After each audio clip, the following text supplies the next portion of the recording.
Assalamualaikum warahmatullahi wabarakatuh. Perkenalkan Gus Baha, nama saya Boyi, mungkin agak beda dengan pada umumnya. Saya bukan dari kalangan santri, tapi ketika mendengar ceramah Gus Baha pada awal-awal saya kuliah itu merasa kok kayak sebelumnya kenapa tidak masuk santri aja gitu. Karena ternyata toh yang diajarkan juga banyak dasar-dasarnya atau prinsip-prinsipnya yang sama dari jalur berpikir dan lain sebagainya.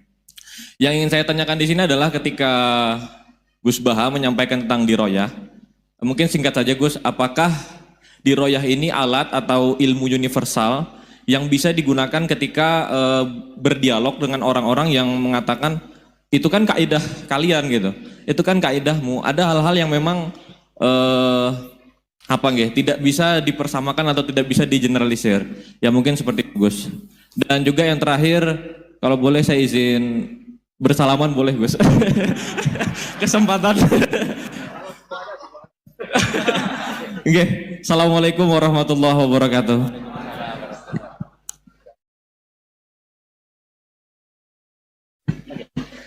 Baik, kita kumpulkan dulu satu lagi, ya.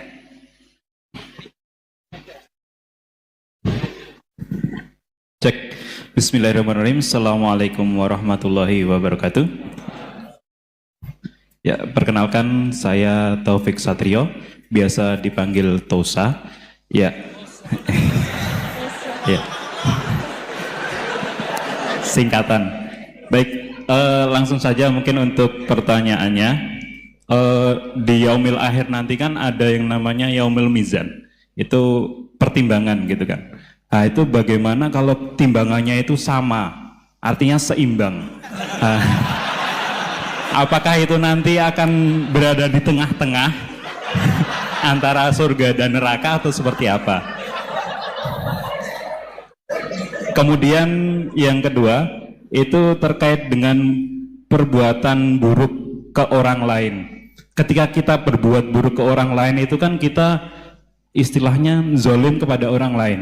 Tapi di lain sisi, itu secara zahir kan seperti itu. Tapi di lain sisi, di akhirat itu kan, kalau secara pahala, kita itu membantu orang lain mendapatkan pahala.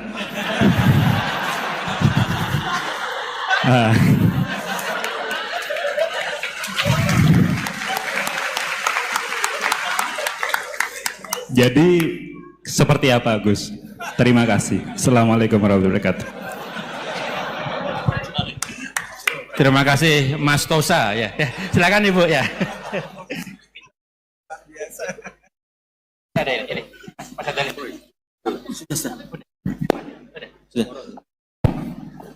Assalamualaikum warahmatullahi wabarakatuh. Perkenalkan saya Nazula Hasanah. Mau bertanya, apakah perbedaan NU sama Muhammadiyah?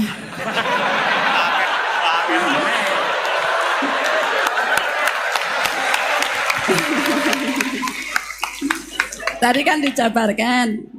Terus dalam sholat subuh itu kan ada yang pakai doa kunut, ada yang enggak. Tolong jabarkan. Wassalamualaikum warahmatullahi wabarakatuh. Waalaikumsalam. Baik Gus, ini ada 3 penanya. Mas Boy tadi terkait dengan diroya, apakah ini universal, termasuk untuk yang non-muslim bahkan gitu kan. Kemudian yang kedua dari Mas Tosa, hisab yang seimbang Gus, kasusnya gimana ini. Yang kedua terkait dengan kalau berbuat buruk kan membuat pahala untuk yang bersangkutan itu. Seperti orang puasa dikasih minum gitu kan ya. Ya. Terus kemudian puasanya ini beda antara NU dan MU, kira-kira itu ya. Silakan saja. Ya.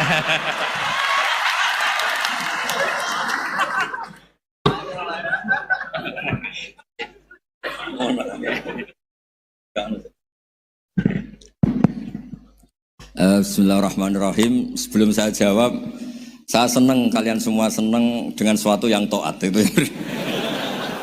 Banyak orang untuk senang nunggu maksiat dulu. Mungkin melihat perempuan yang tidak mahram, melihat sesuatu yang maksiat. Jadi ini spesial. Majelis ilmu tapi apa? Senang. Ini sesuai rencana Tuhan lah. Seorang itu senang dengan taat, senang dengan ilmu. Ini luar biasa, no? Luar biasa. Tadi pertanyaannya kalau diroya, jadi Islam itu agama untuk logika objektif. Jadi diroya itu ya global, universal. Misalnya saya beri contoh Tuhan yang satu. Itu dulu, saya ulang lagi, dulu itu ada imam namanya Imam Amudi. Itu pengajar matematika, Mas Boy. Pengajar matematika. Itu kan nggak lazim, tapi kiai kok pengajar apa? Singkat cerita, ini cerita keramat. Kalau kalian nggak paham ya keramat sendiri. Jangan nggak paham menentang. Singkat cerita, di antara keramat beliau itu Allah itu nyuruh para malaikat disuruh ngaji matematika sama dia. Ngaji tauhid, tapi disebut sama Allah ngaji matematika. Ternyata apa? Cara ngajarkan gini. Misalnya ngajarkan diterang titik. Angka 2, 3 sampai 1 miliar 1 triliun. Nisbatusnaini ila ma la nihayatalaha iku nisbatul fard asli. Angka itu entah 2, entah 3, entah 1 miliar, semuanya dibanding angka 1 itu namanya cabang. Tetap yang al aslu itu angka 1. Itu otak siapapun itu akan ikrar dengan logika tadi, bukan kita Muslim. Semuanya akan tahu angka berapapun jumlahnya, tetap asal usulnya angka 1. Terus dia gambar apa saja, gambar masjid, apa gambar sapi atau gambar apa saja, dimulai 1 titik. Gambar ruwet maupun gak ruwet tetap saja dimulai 1 titik. Nuktotul wujud. Jika kalau zaman saya ngaji, Pak Rektor ngaji dulu diterangkan semua makna Quran ada di Fatihah, Fatihah ada di Bismillah ya, Bismillah itu ada di titiknya, titiknya bak. Lah kenapa ini hebatnya Quran? Kenapa dimulai dari 1 titik? Untuk maklumatkan semua alam raya ini dimulai dari 1 titik, yaitu wujudullah. Logika seperti itu kan orang nggak terima gimana? Mbok gambar seruat apapun dimulai dari mana coba? 1 titik. Angka sebesar apapun dimulai angka apa? 1. Jadi diroyah itu ya universal gitu maksudnya. Ya gitu Mas Bay ya. Jadi diroyah itu universal. Ya soal ada yang belum dapat hidayat apa itu nomor 2, tapi logika yang dibangun Islam itu. Terus pertanyaan kedua apa? Draw tadi, mizan. Kamu ingin draw? Ini kasus ini, nggak pernah ngaji Quran itu. Di antara yang diterangkan Quran detail itu Ashabul A'raf apa? Ashabul A'raf, orang yang baiknya sama buruknya itu imbang. Itu sudah disediakan nanti di surga itu ada pagar. Kamu ingin di situ? Pagar pembatas, apa? Pagar pembatas. Di surga enggak, neraka enggak. Jadi kejadian surga dan neraka itu gini, tak terangin ya. Jadi kira-kira gini, kan hisab itu hanya rubu'un nahar, sekitar 2 jam, 2 jam setengah selesai. Jadi 1 dunia ini dihisab Allah, hanya Allah butuh waktu 2,5 jam. Rubu'un nahar. Kenapa gitu Pak Rektor? Karena semuanya datang ini sudah terindikasi dan itu sudah jelas. Misalnya orang yang soleh banget, wajahnya bersinar, bahkan semua tubuhnya bersinar. Yas'anuruhum baina aidihim. Yang pas-pasan, ya sinarnya pas-pasan. Sehingga nanti yang punya sinar cukup di kanan. Yang kelip-kelip agak ini, yang rawan kesaruk ini. Yang gelap gulita langsung di kiri. Nah itu terus, faduri babenahum bisurin lahubab. Terus Allah langsung bikin pagar. Nah yang rawan kesaruk pagar yang kelip-kelip tadi. Yang temangsang ini. Karena yang jelas hitam di kiri, yang jelas putih kanan. Yang abu-abu ini sama malaikat digaruk saja. Nah, terus temangsang di Araf itu. Nah, terus setelah dipagar ini dia punya kegiatan. Kalau melihat neraka bilang Rabbana srif anna adzaba jahannam. Kalau melihat surga ya Allah, ma kuntu asqa khalqik. Saya ini hamba Engkau yang tidak paling sial dan Kau Maha Rahman. Tolong saya jangan dihadapkan ke neraka lagi. Karena itu menyiksa. Wa ahraqaka. Ya ketika melihat neraka itu dia komentar, ya Allah, neraka ini begitu merusak wajah saya. Hawa panasnya itu sudah menghancurkan semua. Baunya juga agak enak. Saya minta saya dihadapkan ke surga. Bersama Allah. Tapi kamu tidak minta lagi kan? Tidak, saya hanya minta itu tok. Gitu. Nah ini saya pandu. Kalau kamu ngalami tak pandu. Kalau kamu ngalamin tak pandu. sama Allah terus diberi janji supaya tidak minta yang lain. Tidak, saya tidak akan minta lagi. Terus melihat surga. Nah, di surga melihat orang kayak gitu kan, di surga nanti kalian kan hura-hura semua. Wah, istri yang di dunia kurang cantik, rewel, yang di surga itu istrinya cantik semua, gak rewel semua. Gak minta belanja, cantiknya tidak usah ke salon, pokoknya top lah. Terus dia melihat, tersiksa, cara Jawa ngiler. Wih, masa ngelihat tok? Akhirnya ya lama-lama berani ngajukan, ya Allah masa ngelihat tok? Gitu. Dikasih masuk gitu. Ya, terus tapi kamu kan janji tidak minta lagi. Ya terus ngerayu-ngerayu Tuhan lagi. Akhirnya walhasil nanti kalau betul-betul A'raf itu nasibnya akhirnya masuk surga. Tapi tadi digarap dulu lah, dikerjain dulu. Itu lama sekali perjalanannya, memang lama sekali. Nah soal orang membunuh itu, apa contohnya tadi? Berbuat buruk sama orang lain, ya apapun lah. Berbuat buruk sama orang lain itu, kalau faktanya nanti tobat, Allah yang bisa ngelola itu.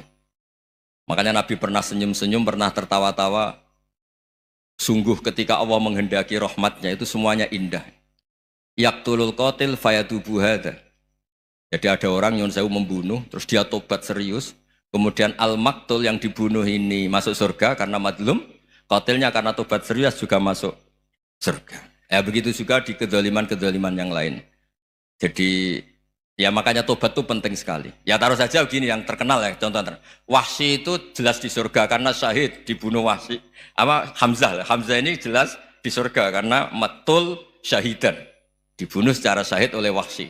Tapi karena Wahsy tobatnya serius, nanti juga di surga. Begitu juga keburukan-keburukan yang lain. Jadi tobat ini misalnya ada orang hartanya dicuri. Tentu yang dicuri ini kalau dia orang baik, ya mungkin secara formal lapor polisi, tapi kalau dia orang baik mungkin ridho lah, sudah itu, sudah ridho kan. Berkahnya ridho, dia menjadi orang baik karena ridho diuji Allah, hartanya apa? Dicuri. Kemudian yang mencuri tobat, entah harta itu dikembalikan, entah dikasihkan masjid sebagai amalnya yang dicuri, entah apa-apa. Allah ngasih tobat orang ini. Kemudian sama-sama jadi orang baik, kemudian sama-sama di surga. Makanya itu Nabi sampai senyum-senyum, betapa rahmatnya Allah tidak terbatas. Sama lagi, betapa rahmatnya Allah tidak terbatas. Bahkan qatil sama maktul bisa ngopi di surga bareng tadi itu. Karena ya tadi, masyhur itu. Yang paling legenda dalam sejarah Islam kan, saya pernah membunuh orang yang sangat dicintai Rasulullah. Sebagai tobat saya akan membunuh orang yang paling dibenci Rasulullah. Singkat cerita, Wahsy ini menangi bunuh Musailamah al-Kadzdzab, orang yang ngaku-ngaku Nabi yang merusak tatanan apa? Islam. Apapun itulah, cerita-cerita apapun itu. Makanya saya sering cerita, kalau preman pasar itu tobat, jangan nyapu masjid. Tobatnya tetap di pasar, yang dulu pasar gak aman karena dia, sekarang aman karena dia. Jangan tobat terus nyapu di pasar, pasar diganti suksesennya, pengganti. Itu gak fair apa? Jadi kalau tobat itu harus seimbang dengan zaman salahnya. Zaman apa? Kayak Umar. Ketika dia kafir itu orang Islam dibikin takut. Terus ketika dia Islam, gantian orang kafir dibikin takut. Pertama dia Islam langsung marahnya Abu Jahal, Abu Lahab. Awas kalau ganggu Rasulullah, ngadepin saya. Itu fair. Kenapa? Fair. Jangan tobatnya bikin orang takut, lah tobat ke masjid, nyapu. Yang di pasar diganti penggantinya tetap gaduh.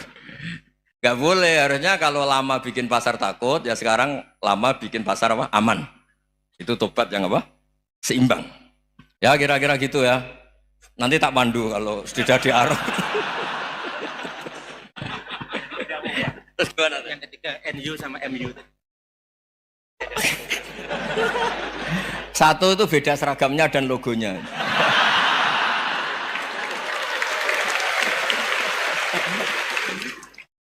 Kedua, nama ketua umumnya. Ketiga, tanggal acara besarnya. Muktamar Muhammadiyah dan NU itu beda. Sudah beda satu abadnya. Tentu dulu Muhammadiyah. Tapi begini ya, perbedaan itu nggak bisa dihindari. Karena tadi ada sudut pandang apa? Ada sudut pandang, itu nggak bisa dihindari. Ini cerita yang nyata ya. Saya ulang lagi, senyata-nyatanya.